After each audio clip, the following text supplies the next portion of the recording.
Pour commencer, l'os du bras, l'humérus, qui vient se loger dans l'épaule, plus précisément dans la glène, qui est une cavité de l'omoplate. Le biceps brachial est l'un des principaux muscles du bras. Son origine et son insertion agissent à la fois sur l'articulation de l'épaule et sur l'articulation du coude, raison pour laquelle ce muscle est biarticulaire. Le muscle biceps brachial est un gros muscle épais du bras composé de deux chefs. Le chef long s'insère au tubercule supraglénoïde au-dessus de la cavité de l'omoplate. Le long tendon du biceps tourne brusquement au niveau de la tête humérale et poursuit sa course dans le sillon bicipital. Le chef long est la partie du biceps qu'on voit à l'extérieur. Le chef court. Il s'insère au cours du processus coracoïde de la scapula, c'est l'omoplate, où il se mélange partiellement avec le tendon d'origine du coracobrachial. Les deux chefs s'unissent pour former un gros muscle du côté antérieur de l'humérus et s'attachent à la tuberosité radiale. Ils ont donc tous deux la même terminaison musculaire. Donc à partir de ce moment-là, tu peux comprendre la fonction du biceps sur ton bras. Il est à la fois fléchisseur du coude et aussi élévateur du bras. En plus des fonctions de mouvement, le biceps a pour tâche importante de soutenir la tête humérale dans l'articulation de l'épaule. Je vais donc maintenant te parler des muscles qui se trouvent sur un plan beaucoup plus profond. Tout d'abord, le coracobrachial est l'un des muscles qui composent l'articulation de l'épaule, issu de l'omoplate, plus précisément du processus coracoïde, et s'insérant dans l'humérus.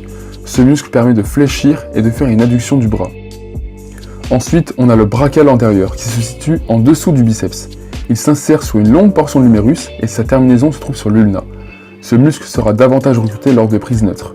C'est un muscle qui est très important car le brachial antérieur est le fléchisseur le plus fort de l'articulation du coude.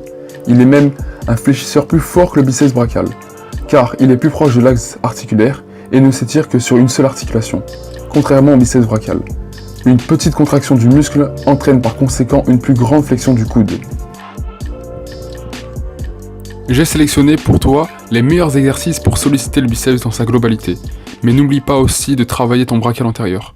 La raison est simple, plus ce muscle va grossir, et plus il va pousser ton biceps, ce qui donnera un aspect plus massif à tes bras.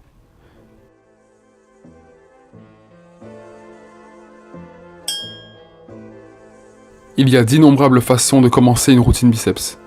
Mais mon opinion personnelle est de débuter par des tractions en supination. Une étude a été réalisée sur 16 personnes, 8 hommes et 8 femmes, entre 18 et 24 ans, ont été soumis à des tests EMG, électromyogramme, sur 8 exercices. Résultat, les tractions en supination atteignent une contraction maximale de 80% devant le curl aux haltères et le curl à la barre.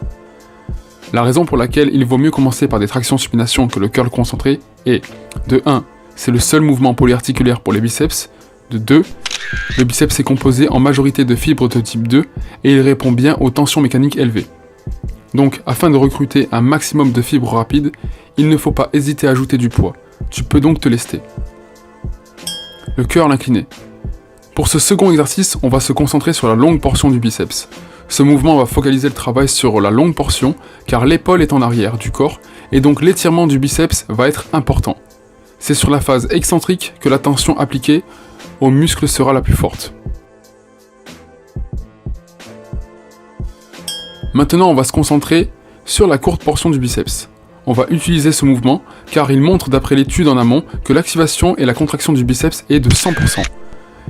Étant donné que cette fois l'épaule est devant le corps, la longue portion du biceps sera moins sollicitée.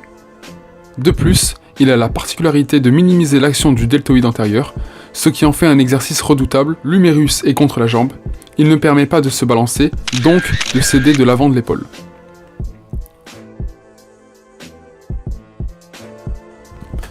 Enfin, pour terminer, le curl inversé.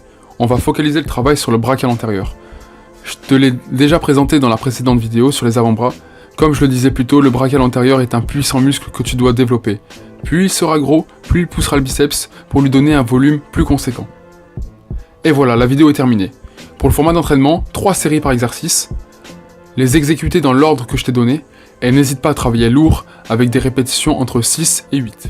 J'espère que la vidéo vous a plu, que vous avez appris beaucoup de choses. N'hésitez pas à liker, commenter et partager. C'est comme ça que vous faites vivre la chaîne. Et sinon, on se retrouve lundi prochain pour une prochaine vidéo. Tchuss!